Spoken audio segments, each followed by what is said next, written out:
In the spring of 1945, as Allied forces pushed deeper into the crumbling Third Reich, thousands of German women found themselves in a situation they never imagined. They were not soldiers. They were not commanders. Yet they wore uniforms, carried responsibilities within the Nazi war machine, and now faced capture by American forces sweeping across Central Europe.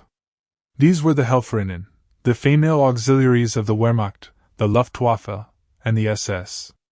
They had served as radio operators, clerks, searchlight operators, and administrative staff. Some had volunteered with patriotic fervor. Others had been conscripted as the Reich's manpower shortages became desperate. Now, as Germany collapsed around them, they became prisoners of war in American custody. What awaited them was not brutality or starvation, as Nazi propaganda had warned. Instead, they encountered something far more unsettling to their understanding of the world: abundance. American abundance. And at the center of this cultural collision sat an ordinary substance that would become extraordinary in their eyes: a thick, brown paste made from ground peanuts that Americans spread on bread as casually as Germans spread butter. Peanut butter. To American GIs, it was comfort food, a taste of home, an unremarkable staple from countless childhood lunches. To German women prisoners, it represented something alien and incomprehensible. The reaction was not merely surprise. It was shock, confusion, and for many, a profound realization that everything they had been told about America and its people might have been a lie. This is the story of how a simple food item became a symbol of two worlds colliding. It is a story about propaganda and reality, deprivation and plenty, and the small human moments that revealed the larger truths of history. Behind the shock over peanut butter lay deeper questions that these German women were forced to confront. How had their nation been so thoroughly deceived? What kind of country could treat its enemies with such casual generosity? And what did it mean that, even in defeat, they were eating better than they had in years? The year was 1945. The war in Europe was ending. And in American POW camps across Germany and Austria, German women were about to discover that the enemy they had been taught to fear had brought them something they never expected: kindness, food, and a strange American concoction that would challenge everything they thought they knew. To understand why peanut butter became such a revelation, we must first understand the world these German women came from. By 1945, Germany had been at war for nearly 6 years. The home front, once sustained by plunder from conquered territories, now faced systematic starvation. The British naval blockade had strangled imports. Allied bombing had destroyed food distribution networks. The demands of total war had consumed everything. Rationing in Germany had grown progressively harsher throughout the conflict. By the war's final year, the official ration for German civilians had fallen to approximately 1,500 calories per day, barely enough to sustain basic bodily functions. In reality, many received far less. Butter, meat, eggs, and fresh vegetables had become distant memories for most Germans. Bread was stretched with sawdust and potato peels. Ersatz coffee made from roasted acorns replaced the real thing. Even the wealthy and connected struggled to find adequate nutrition. The female auxiliaries existed in a strange middle ground. They were not frontline soldiers, but neither were they ordinary civilians. The Wehrmacht and Luftwaffe employed hundreds of thousands of women in support roles, particularly as the male population was consumed by combat losses. These Helferinnen received military rations, which were theoretically better than civilian allocations, but as Germany's situation deteriorated, military rations deteriorated too. These women had been shaped by Nazi ideology and wartime propaganda. From the Hitler Youth to the League of German Girls, from radio broadcasts to newsreels, they had been fed a consistent narrative about the world. America, they were told, was a nation of gangsters and racial chaos, a plutocracy controlled by Jewish financiers where workers starved while capitalists grew fat. American soldiers were depicted as barbaric, uncultured, and prone to atrocities. Soviet forces were portrayed as even worse, but Americans were painted as culturally inferior and morally bankrupt. The propaganda had another purpose: to frighten German women about what would happen if they fell into enemy hands. Stories of assault, abuse, and degradation were widespread. As Allied forces approached, many German women faced a terrible choice: flee westward toward the Americans and British, or risk capture by Soviet forces advancing from the east. Most chose the Western Allies, believing they offered marginally better odds of survival. When capture came, it often happened quickly. A unit would be overrun, or orders to evacuate would come too late. Unlike male soldiers who might blend into civilian populations, uniformed female auxiliaries were easily identified. American forces, advancing rapidly and largely unprepared for significant numbers of female POWs, had to improvise detention facilities. The Geneva Convention provided some protection. Women prisoners were to be housed separately from men, treated with respect, and provided adequate food and shelter. But the American interpretation of adequate would prove startling to their German captives. The United States Army, even in the field, operated with a logistical capacity that dwarfed anything the Wehrmacht had achieved. American supply lines stretched back across the Atlantic to a homeland that had never been bombed, never been invaded, and had spent 4 years ramping up industrial production to staggering levels. American soldiers ate well. Even in combat zones, they received rations that would have seemed luxurious to their German counterparts. C rations and K rations contain not just calories, but variety: canned meat, crackers, candy, cigarettes, and yes, occasionally, peanut butter. The U.S. military had made a conscious decision to keep its soldiers well-fed, believing that good nutrition was essential to morale and combat effectiveness. When German women prisoners arrived at American detention facilities, they entered a world of cognitive dissonance. The soldiers guarding them did not appear to be the monsters propaganda had described. The camps, though certainly not comfortable, were organized and functional. And most shocking of all, the food arrived regularly and in quantities that defied belief. The first encounters with American food often followed a similar pattern. Newly captured German women, exhausted and frightened, would be processed through intake procedures. They would be searched, documented, and assigned to barracks or tents. Then, almost immediately, they would be fed. What appeared on their mess trays challenged their understanding of wartime reality. White bread, actual white bread made from wheat flour, not the gray, gritty substitute they had endured for years. Canned meat that was recognizably meat, not textured vegetable protein or mystery scraps. Real coffee, not the acorn-based ersatz they had grown accustomed to. Powdered milk that could be reconstituted into something approaching actual milk. And for many, their first encounter with peanut butter. The substance itself was entirely foreign to most Germans. Peanuts were not a common crop in Central Europe. While peanut butter had been invented in America in the late 19th century and had become a staple of the American diet by the 1920s, it had never made significant inroads into European cuisine. To German palates, accustomed to butter, lard, and meat drippings as their primary spreads, peanut butter was incomprehensible. The texture was wrong, too thick, too sticky, clinging to the roof of the mouth in an unfamiliar way. The taste was strange, sweet yet savory, with an intensity that overwhelmed taste buds accustomed to years of bland, limited rations. Some thought it was a type of meat paste. Others couldn't identify it at all. When told it was made from peanuts, confusion often deepened. Why would anyone grind nuts into a paste and spread it on bread? American soldiers, for their part, were often amused by the reactions. To them, peanut butter was utterly ordinary, as unremarkable as water. Watching German women examine it with suspicion and bewilderment highlighted the vast cultural and material gulf between the two nations. Some GIs tried to explain, demonstrating how to spread it, sometimes adding jam if available to make the infamous peanut butter and jelly combination.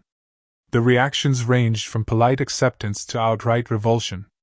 But the shock over peanut butter represented something deeper than culinary confusion. It was the abundance that truly stunned these women. In Germany, every scrap of food had become precious. Meals were carefully rationed, portions weighed and measured. The idea of waste was unthinkable.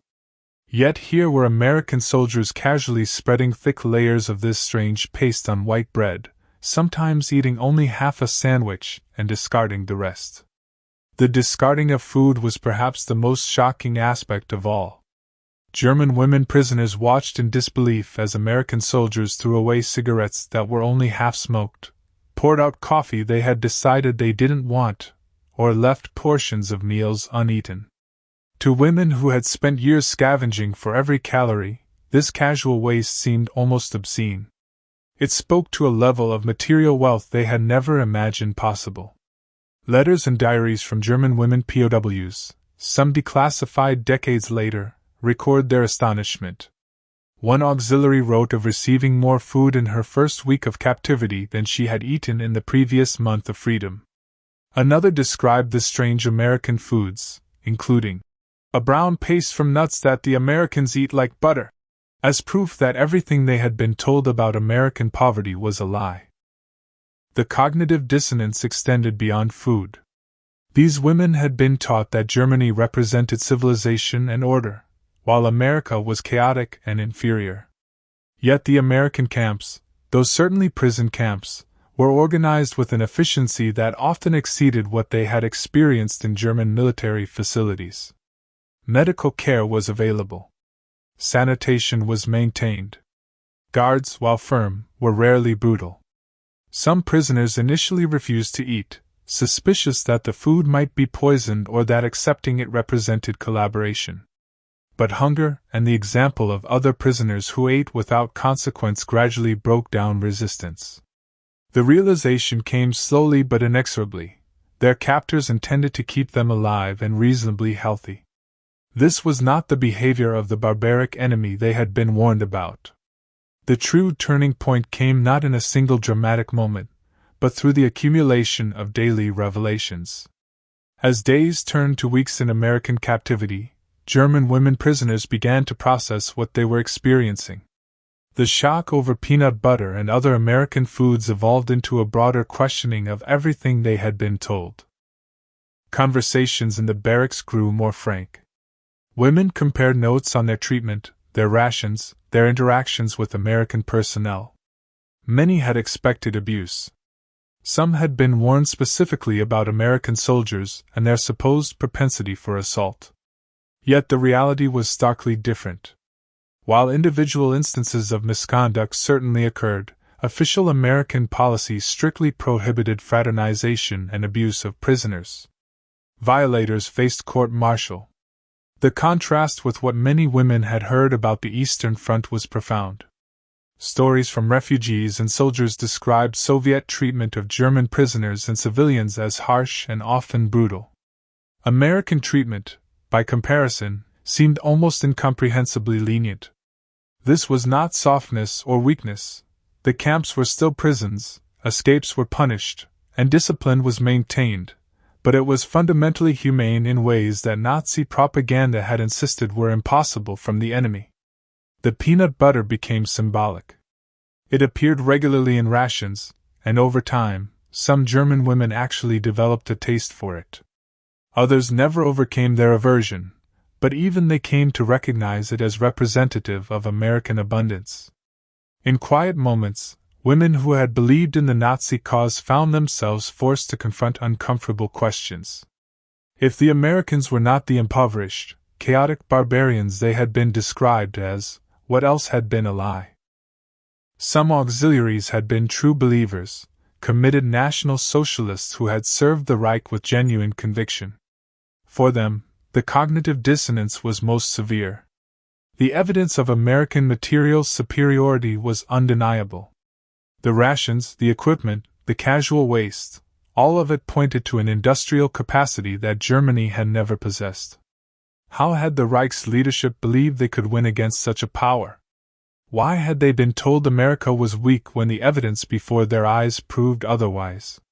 For others, women who had served out of duty or compulsion rather than conviction, the revelations in captivity came as something closer to relief. The war was over for them.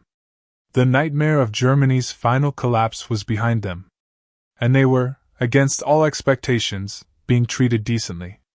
The strange American foods, including the infamous peanut butter, were bizarre but filling. For the first time in years, they were eating enough. The psychological impact extended beyond individual prisoners. American authorities, recognizing the propaganda value, sometimes allowed the women to write carefully censored letters home. These letters, filtered through military intelligence, carried news that contradicted official Nazi narratives. The regime's control over information had already collapsed with German defeat, but these personal testimonies added to the weight of evidence that Germans on the home front were receiving. They had been systematically deceived. The moment of realization was different for each woman, but it followed a common pattern. First came surprise at the abundance and relative humanity of American captivity. Then came confusion as this reality clashed with propaganda.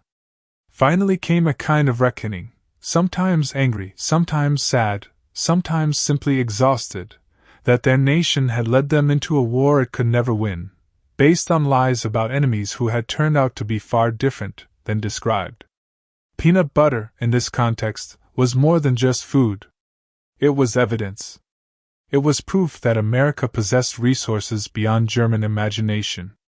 It was a daily reminder that the supposedly decadent, weak nation across the Atlantic had crushed the Reich not through luck or treachery, as propaganda had suggested might happen, but through sheer material and industrial superiority. The German women auxiliaries held in American POW camps would remain in captivity for varying lengths of time. Some were released within months of Germany's surrender in May 1945. Others remained detained longer, particularly those who had served in SS units or whose backgrounds required more extensive denazification screening. During their captivity, they continued to receive rations that included American staples like peanut butter, and gradually, the shock wore off into something approaching normalcy. Repatriation brought its own challenges. These women returned to a Germany that had been utterly devastated. Cities lay in ruins. The economy had collapsed. Food shortages were even more severe than during the war's final months. The contrast between the relative plenty of American captivity and the desperate scarcity of post-war Germany was jarring. Some former prisoners found themselves longing for the strange American foods they had once found so bewildering. The stories these women brought back contributed to the broader German reckoning with defeat and propaganda. In the immediate post-war years, as Germans confronted the evidence of Nazi atrocities and the scale of their nation's crimes, personal testimonies about the gulf between propaganda and reality helped erode whatever remaining faith in the Nazi narrative might have persisted. If the Americans were not the barbaric plutocrats they had been described as, if even the strange foods the prisoners had been given were evidence of genuine abundance rather than weakness, then what else had the regime lied about? The peanut butter story became part of the oral history of the war's end, passed down in families and communities. It appeared in memoirs and interviews decades later, often with a mixture of embarrassment and wonder. Former auxiliaries would describe their first encounter with the substance, their confusion and shock, and the gradual realization of what it represented. For many, it became a shorthand for the moment they understood that Germany had been fighting a war it could never win against powers whose resources dwarfed their own.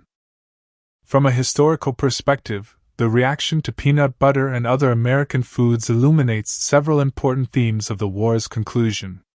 First, it demonstrates the effectiveness of Nazi propaganda in shaping German perceptions of the enemy.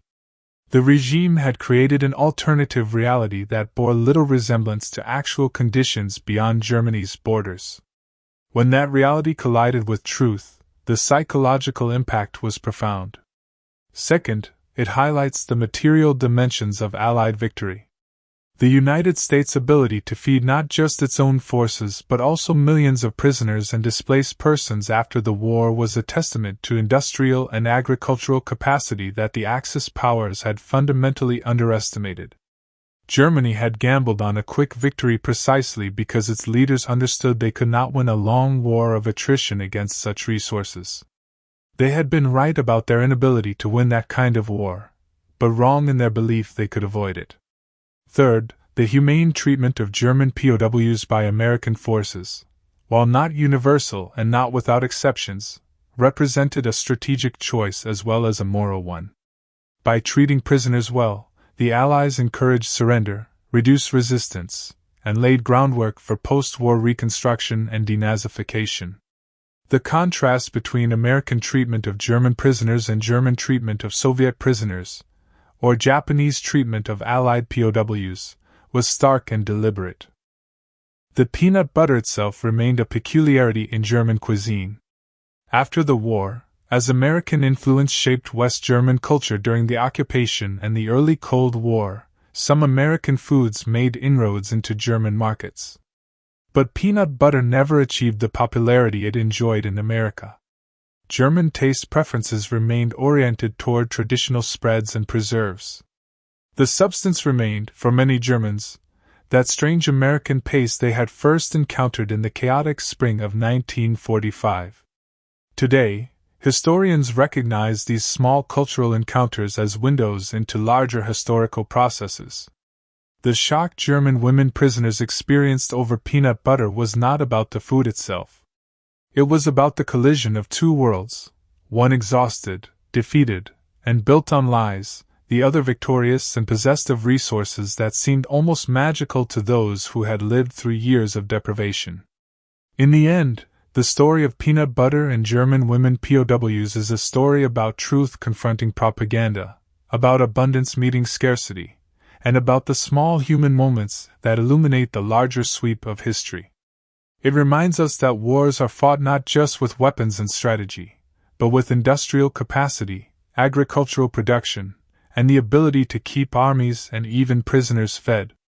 And it shows us that sometimes, the most profound historical revelations come not from grand speeches or dramatic battles, but from something as simple as a confused German woman tasting peanut butter for the first time and realizing that everything she had been told was wrong.